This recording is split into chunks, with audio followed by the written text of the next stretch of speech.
Earth had always skirted under the galactic radar, dismissed as inconsequential by the larger interstellar powers. That changed when a Zaltraxian scout ship unexpectedly warped into Earth's solar system, marking the first direct contact between humans and the notorious Zaltraxians, a species whose empire was built upon the ruins of countless other civilizations. Commander Eva Martinez, one of Earth's top strategists, was abruptly pulled from a tactical meeting at United Earth Command. The threat was immediate and immense. The Zaltraxians were not explorers but conquerors, and their scout ships were typically the harbingers of invasion. Despite the grim prospects, Eva's reputation for cool-headedness under pressure made her the natural choice to lead Earth's response. Assembled on the bridge of the starship Valkyrie, Eva and her crew watched the alien vessel through the main viewport. It was larger than any human-made ship, bristling with visible armaments that left little doubt about its capabilities or intentions.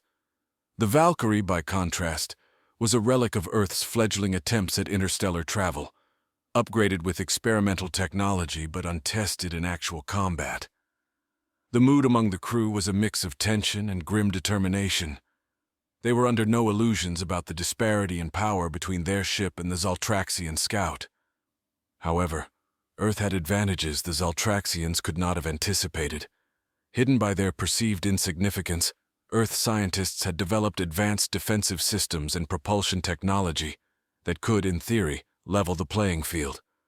As the Valkyrie approached the Zaltraxian ship, Eva initiated a risky gambit. Rather than open with hostilities, she opened a communication channel, offering greetings in several universal trade languages. The Zaltraxians responded not with words, but with a barrage of charged plasma missiles. Eva's order was instantaneous. "Evasive maneuvers! Shields to maximum! Prepare to return fire!" The Valkyrie danced through space, its engines pushing the limits of their new design. Each missile that erupted in brilliant flashes against the shields was a test they narrowly passed.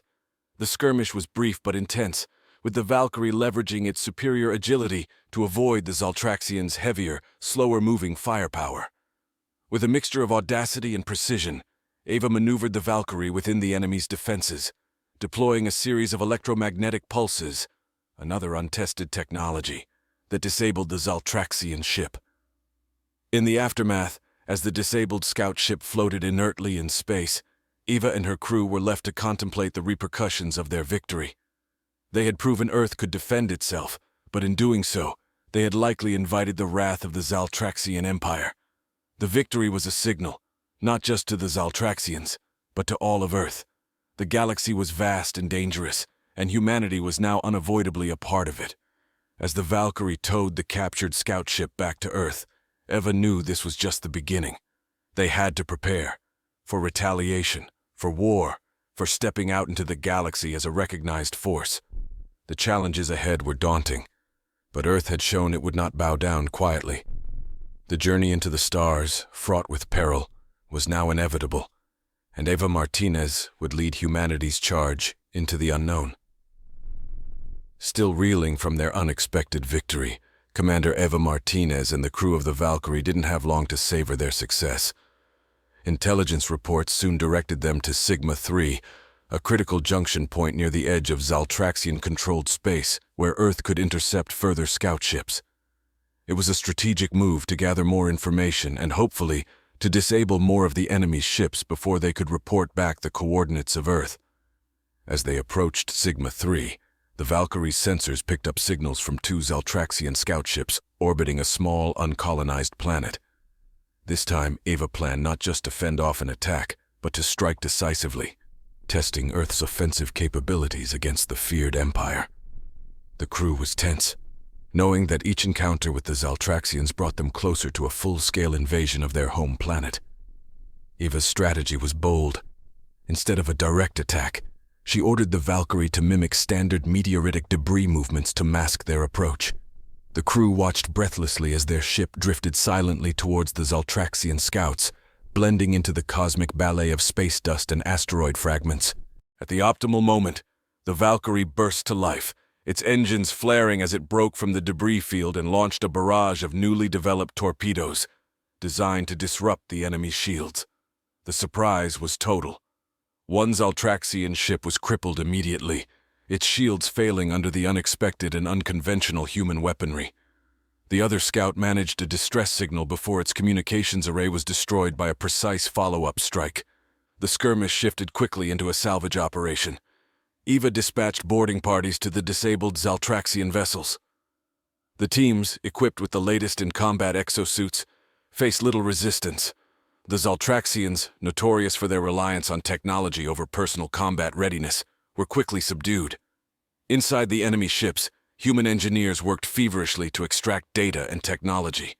They uncovered star charts, communication logs, and most valuable of all, detailed specifications of Zaltraxian weaponry and defense systems.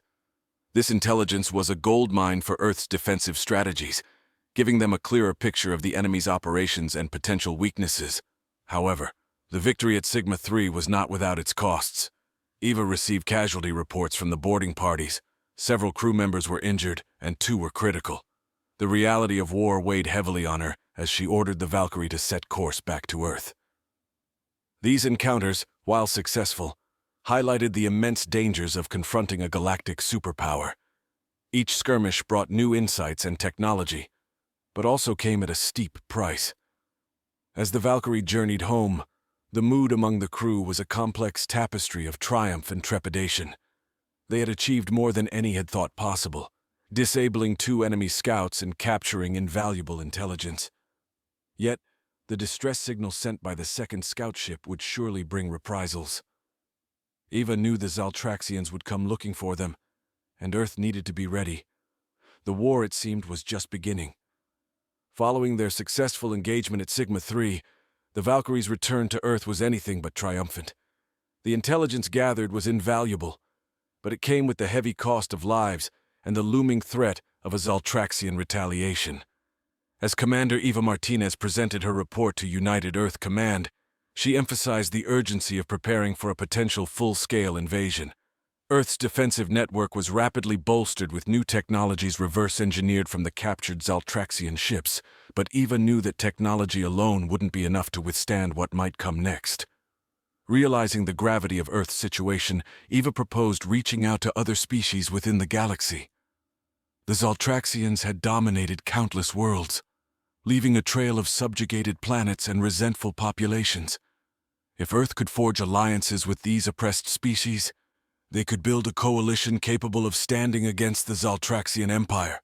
The political landscape of the galaxy was a complex web of treaties, grudges, and fears, all dominated by the overbearing power of the Zaltraxians. Navigating this would require diplomacy as sharp as any weapon in Earth's arsenal. Eva's first contact was the Akari, beings made of crystalline structures, whose home had been one of the first to fall to the Zaltraxians. They were skeptical of humans, having seen many rebels rise and fall under the Zaltraxian onslaught. However, the evidence of Zaltraxian technology in human hands and the strategic insights Eva shared convinced them of Earth's potential as a formidable ally. Meetings with other species followed. The Minori, a race of advanced telepaths, had managed to keep the Zaltraxians at bay through subterfuge and the natural defense of their mind-bending abilities. They were intrigued by the humans' audacity and openness, traits rarely seen in the galaxy at such a scale. The Minori agreed to share intelligence and training, enhancing Earth's espionage capabilities. With each alliance forged, Eva also faced setbacks. Some species refused to join, too cowed by the threat of Zaltraxian retribution, or too broken by previous defeats. Each refusal was a hard lesson in galactic realpolitik, but Eva pressed on, driven by the necessity of their cause. Back on Earth, public opinion was a tide that shifted with each bit of news from the front lines. Eva's missions were declassified to foster support for the war effort, turning her crew into heroes in the public eye and humanizing the distant conflict. This transparency helped to galvanize support for her diplomatic missions and the military preparations at home. As alliances solidified, a new entity began to take shape, an interstellar coalition not merely for war, but for mutual protection and prosperity. This coalition was Eva's brainchild, intended to endure beyond the immediate conflict and help prevent future domination by any single power, Zaltraxian or otherwise. The chapter closes as Eva, back aboard the Valkyrie, reviews star maps with her new allies. They plan their first coordinated strike against a Zaltraxian stronghold. The stakes are monumental, but there's a glimmer of hope. Earth, once seen as an insignificant blue dot, might just be the linchpin in the galaxy's fight for freedom. Commander Eva Martinez's newly formed coalition was not just an alliance of convenience, but a melding of galactic desperation and Earth's bold tenacity. The first mission, designed to utilize this unique blend of species' abilities and technologies, was dubbed Operation Nightfall, a series of coordinated sabotage missions against key Zaltraxian outposts. These outposts not only served as military hubs, but also as logistical centers that could cripple the Zaltraxian ability to launch rapid counterattacks. Lieutenant Zhao, Eva's second-in-command, was tasked with leading one of the most critical strikes. His target was a Zaltraxian communications hub on Delos 5, a small moon orbiting a gas giant in a strategically crucial sector. The mission was perilous. The hub was heavily guarded and equipped with the latest security technologies. However, the Minori's expertise in telepathic subterfuge provided a unique edge. They could create illusions and misdirect the Zaltraxian sensors long enough for Zhao and his team of human and Akari engineers to infiltrate the facility. The Valkyrie hovered in stealth mode near Delos 5 as Zhao's team, cloaked in the latest adaptive camouflage, descended to the moon's surface. The Minori's part was crucial. They masked the team's approach by clouding the Zaltraxians' minds, making them see routine patrols where there were none. Once inside, the team moved quickly, planting explosive devices and data scramblers designed to send the communications hub into chaos. Back on the Valkyrie, Eva monitored the mission with bated breath. Each moment stretched out, a test of her resolve and the trust she had placed in her coalition forces. The silence of the waiting was shattered by the confirmation of the mission's success. The hub erupted in a series of explosions, visible even from space, severing a vital nerve in the Zaltraxian communication network. This disruption provided a temporary but significant advantage. Zaltraxian fleets were now isolated, unable to coordinate across their vast empire. The fallout from Operation Nightfall was immediate and far-reaching. Zaltraxian sectors, now fragmented, struggled to respond effectively. Eva used this chaos to push for more aggressive tactics, aiming to reclaim territories and rescue populations subjugated by the Zaltraxians. Her strategy was a blend of hit-and-run attacks and larger, more coordinated strikes, exploiting the now sluggish Zaltraxian response times.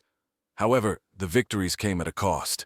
Each operation risked lives and resources, and the moral implications of warfare began to weigh heavily on Eva and her crew. They faced tough decisions, balancing the urgency of their mission against the risk to their allies and themselves. The toll it took was not just physical but psychological, straining the bonds of the fledgling coalition. In a poignant moment, Eva convened a meeting with her top officers and allied leaders. They discussed the sustainability of their current strategy and the human cost of their success. This meeting reinforced the coalition's resolve, but also reshaped their approach, emphasizing not just military victories, but also strategies for minimizing casualties and collateral damage. As the chapter closes, Eva reflects on the complexities of leadership and the heavy responsibilities of command. She knows that each decision she makes can save or sacrifice lives, but the ultimate goal remains clear: to end the Zaltraxian tyranny and ensure a future where no single power can dominate the galaxy again. The path ahead is fraught with uncertainty, but the unity and determination of the coalition give hope to the oppressed across the stars. With the Zaltraxian communication networks disrupted, the time was ripe for a decisive, large-scale engagement. Commander Eva Martinez, using the intelligence and momentum gained from Operation Nightfall, coordinated what would come to be known as the Battle of Orion's Belt. This was to be a multi-front assault involving all the species of the coalition, targeting a series of Zaltraxian military installations spread across the strategically vital Orion's Belt, a series of 3 densely packed star systems which served as a critical junction for Zaltraxian military logistics. The plan was complex, leveraging the unique strengths of each coalition member. The Akari, with their robust engineering capabilities, were tasked with disabling the Zaltraxians' heavy artillery platforms. The Minori would use their telepathic abilities to sow confusion among the Zaltraxian fleet commanders, disrupting the chain of command at critical moments. Meanwhile, human forces would lead the direct assaults, employing guerrilla tactics learned from centuries of terrestrial warfare to outmaneuver the Zaltraxian defenses. As the battle commenced, the Valkyrie and its fleet of mixed-species squadrons darted through the debris fields and asteroid clusters of Orion's belt, using the natural terrain to their tactical advantage. Zaltraxian ships, larger and less maneuverable, found themselves frequently outflanked and overwhelmed by the nimble coalition forces. Eva watched from the command center as the initial stages of the battle unfolded, her face a mask of concentration as she directed ships and resources where they were most needed. The fighting was fierce and the losses heavy. The Zaltraxians, caught off guard by the scale and sophistication of the attack, fought desperately to regain control. Amidst the chaos, a daring maneuver by the human-led forces resulted in the capture of a Zaltraxian dreadnought, a significant moral and strategic victory. This ship, laden with advanced weaponry and shield technology, provided a critical advantage. Eva, recognizing the opportunity, called for an all-in push to break the Zaltraxian line. This was the moment of truth, where the battle could be won or lost. As coalition ships poured through the breach, a frenetic close-quarters battle ensued, with boarding parties fighting deck by deck to secure Zaltraxian ships. The intensity of the combat was unlike anything the coalition forces had experienced, testing not just their physical limits, but their resolve to fight. In the thick of the battle, a catastrophic explosion on one of the Zaltraxian capital ships sent a shockwave through the nearby area, damaging several coalition ships. The explosion created a temporary lull in the fighting, a moment of eerie silence amid the cosmic chaos. Eva used this pause to regroup and redistribute her forces, knowing that the battle's outcome hung delicately in the balance. The final hours of the battle saw a renewed coalition offensive.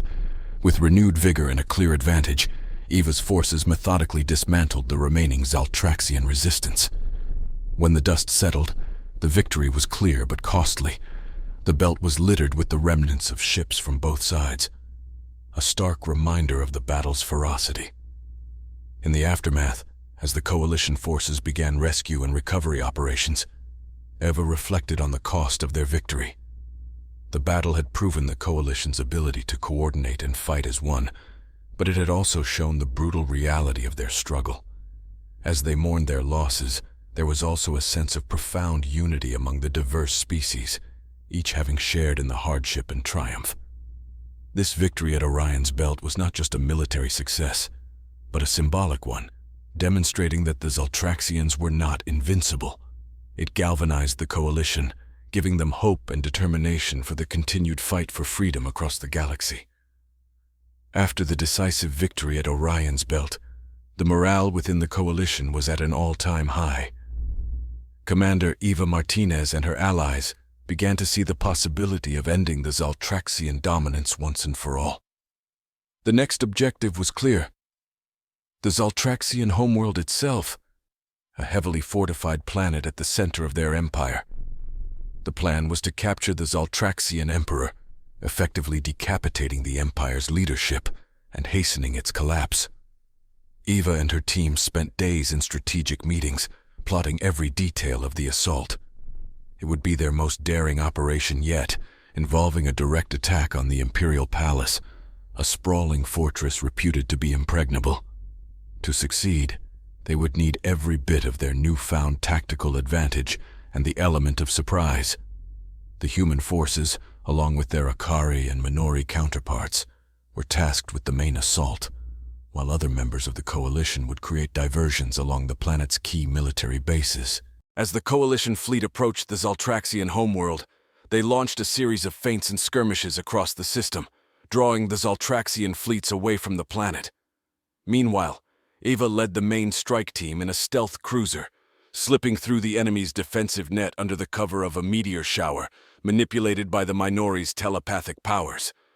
Landing undetected within the Imperial City, Eva's team used the chaos sown by their allies' diversionary attacks to infiltrate the Imperial Palace. The palace was a maze of opulent halls and fortified chambers, heavily guarded by the Emperor's elite forces. The fighting was intense and brutal, with heavy casualties on both sides. Every corner and corridor became a battleground, with coalition forces pushing deeper into the heart of the Empire. Inside the throne room, Eva faced the Zaltraxian Emperor, a towering figure armored in ceremonial regalia. It was a dramatic confrontation, with the Emperor refusing to surrender, boasting of his empire's invincibility even as his world crumbled around him. The battle was fierce, showcasing Eva's combat skills honed over years of interstellar warfare. Ultimately, she was able to subdue the Emperor, capturing him alive, a symbolic victory that echoed throughout the galaxy. The capture of the Zaltraxian Emperor marked a turning point in the war. News of his defeat spread quickly, demoralizing the Zaltraxian forces and emboldening enslaved planets to rise up against their oppressors. Across the galaxy, resistance movements gained momentum, attacking their Zaltraxian overseers and seizing control of their systems. In the aftermath of the Emperor's capture, Eva worked tirelessly to secure the Emperor's trial for crimes against the galaxy, a process that would be overseen by a tribunal representing all coalition species. This was not just about retribution. It was about setting a precedent for justice and accountability in the new galactic order they were fighting to establish. As the chapter closes, Eva reflects on the cost of their campaign and the lives lost, but also on the hope for a future free from tyranny. She knew the road ahead would be fraught with challenges as they worked to rebuild the galaxy, but the unity and resilience demonstrated by the coalition promised a new era of peace and cooperation. With the Zaltraxian Emperor in custody and his empire in disarray, the galaxy stood on the brink of a monumental transformation. Commander Eva Martinez, now seen as a key architect of this new era, focused on guiding the transition from war to peace. The coalition she had forged was crucial not only in winning the war, but in shaping the post-war galaxy. Eva was determined to build a framework for lasting peace and justice, a challenge that was perhaps more daunting than the war itself. The first step was establishing a provisional government for the Zaltraxian homeworld, now leaderless and chaotic. Eva advocated for an inclusive government that would include not just the coalition species, but also the Zaltraxians themselves, who were not universally supportive of their former emperor's regime. This was a contentious move, fraught with political risk, but Eva believed it was essential for true peace and reconciliation. Simultaneously, Eva convened a series of peace summits on neutral planets, inviting leaders from all corners of the galaxy.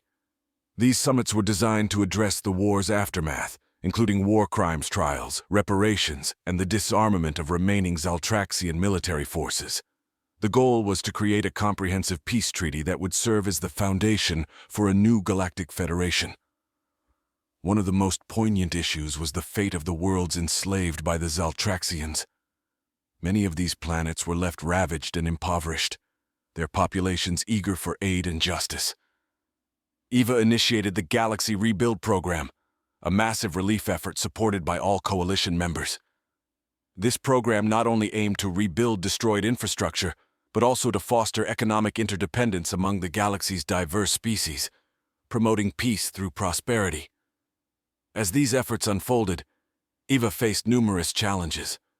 There were hardliners on both sides who mistrusted the peace process and yearned for retribution rather than reconciliation. Rogue Zaltraxian factions sought to regain power, launching insurgencies that threatened the fragile peace. Eva dealt with each crisis as it came, negotiating with diplomacy when possible and with force when necessary. Throughout this period, Eva remained a symbol of resilient leadership. Her unwavering commitment to justice and her skillful diplomacy gradually won over many skeptics. At the same time, her open acknowledgement of the sacrifices made by so many served as a poignant reminder of the war's heavy costs. The culmination of Eva's efforts was the signing of the Galactic Peace Accords, a historic treaty ratified by representatives of all major planets, including the Zaltraxian homeworld. The Accords established a democratic galactic federation with a strong emphasis on civil rights and mutual defense. As the Valkyrie set course back to Earth, Eva looked out over the stars, contemplating her journey. She had started as a commander tasked with defending her planet, and ended up shaping the future of the galaxy. The road ahead would be filled with challenges, but the unity and strength displayed by the galaxy's diverse species filled her with hope. Eva knew that true peace was more than just the absence of war. It was the presence of justice. As she prepared to return to civilian life, she felt a profound sense of accomplishment, but also the weight of responsibility. The new galaxy would need vigilant guardianship to protect the freedoms they had all fought for, and Eva was ready to contribute to this ongoing mission in any way she could. The Valkyrie's journey home was not just a return trip, it was a bridge to a hopeful future. As the galaxy began to heal and rebuild, Commander Eva Martinez transitioned from a wartime leader to an influential figure in the establishment of the new Galactic Federation. Her return to Earth was marked by celebrations and solemn remembrances, honoring both the victories and the immense losses suffered. Earth, once a peripheral player in galactic affairs, was now at the forefront of forging a united interstellar community. Eva's role evolved as she took on a position within the newly formed Galactic Council, a body designed to maintain peace and facilitate cooperation among the myriad species of the galaxy. Here, Eva brought her tactical acumen and her deep understanding of diplomacy to bear on the complex issues facing the Council. From trade disputes to territorial claims, she worked tirelessly to mediate and resolve conflicts, always with an eye toward the greater good of the galaxy. Amidst her political duties, Eva remained deeply committed to the Galaxy Rebuild program. She frequently traveled to newly liberated worlds, overseeing projects that ranged from ecological restoration to the construction of schools and hospitals.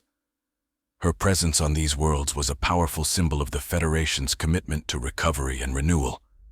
However, not all was peaceful in the new galaxy. The remnants of the Zaltraxian regime, though largely scattered and disorganized, still posed a threat. Rogue elements continued to resist the new order, clinging to the old imperialist ideologies. Eva's strategic mindset was crucial in addressing these threats, helping to design security measures that protected vulnerable planets without imposing military rule. Throughout these challenges, Eva never lost sight of the personal toll the war had taken on individuals across the galaxy. She established the Galactic Veterans Foundation, an organization dedicated to supporting those who had served in the Coalition forces. The foundation provided medical care, psychological support, and job training, helping veterans to reintegrate into civilian life. Eva's life took on a rhythm of governance and advocacy, but the adventurer and warrior in her never fully settled into bureaucratic routine. She kept in close contact with her crew from the Valkyrie, many of whom had taken on roles in the new government or returned to their home planets to lead similar efforts of reconstruction and reconciliation. As the first anniversary of the Galactic Peace Accords approached, Eva was asked to speak at a galaxy-wide broadcast. Standing before a crowd of diverse beings, with millions more watching from their homes, Eva reflected on the past year's achievements and the work still ahead. She spoke of the resilience and unity that had defined their collective struggle, emphasizing that peace was an ongoing journey, not a destination. Her speech resonated deeply, reminding everyone of the fragility of peace and the necessity of vigilance. It was a call to action, urging all citizens of the Federation to participate actively in their new government, to hold it accountable, and to continue working towards a galaxy where freedom and justice were not just ideals, but realities. As the ceremony concluded, Eva looked out over the sea of faces, each a story of loss and hope. She felt a profound connection to these people, bound by shared memories of hardship and triumph. The future was unwritten, filled with challenges and possibilities, but as Eva stepped down from the podium, she felt a quiet confidence. The galaxy was moving forward, and she was ready to help lead it into this new era, wherever it might take them.